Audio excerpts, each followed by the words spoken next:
ഇന്നലെ ഞാനൊരു പബ്ലിക് ബസ്സിൽ നിന്നുള്ളൊരു വീഡിയോ ഷെയർ ചെയ്ത് എന്താണെന്ന് വെച്ച് കഴിഞ്ഞാൽ ഒരാൾ മനഃപൂർവ്വം എൻ്റെ ശരീരത്തിൽ നിനക്ക് നാണമുണ്ടോ?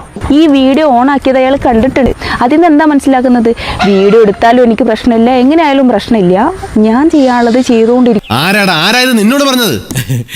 ആരും പറഞ്ഞതല്ല, ഞാൻ ചുമ്മാ ഊഹിച്ചതാ.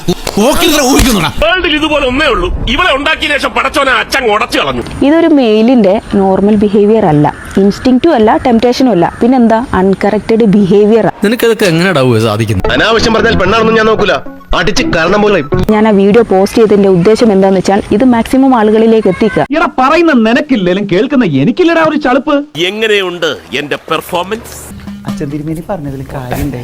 ആ വ്യക്തി തിരിഞ്ഞ സമയത്ത് ഈ ലേഡിയുടെ ദേഹത്ത് കൈ തട്ടുന്നത് മാത്രമാണുള്ളത്. അത് കൈ തട്ടാൻ വേണ്ടി നിന്നു കൊടുത്ത പോലെയും എനിക്ക് പേഴ്സണലി ഫീലായി. വേണ്ട നീ പലതവണ പറഞ്ഞതാ, കേട്ടില്ല.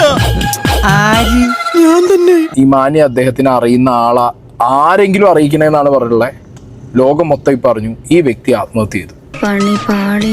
തിരക്കുള്ള ബസ്സിൽ വെച്ച് യുവതി ചിത്രീകരിച്ച വീഡിയോ സാമൂഹിക മാധ്യമങ്ങളിൽ പ്രചരിച്ചതിന് പിന്നാലെയാണ് ദീപക് ആത്മഹത്യ ചെയ്തത്. തലിച്ച് കീറി അടുപ്പത്ത് വെച്ച് വെള്ളം ഒഴിച്ച് പുഴുങ്ങി ഇറക്കി വെച്ചിട്ട് മണ്ണെണ്ണ ഒഴിച്ച് കത്തിച്ച് ചുട്ട്.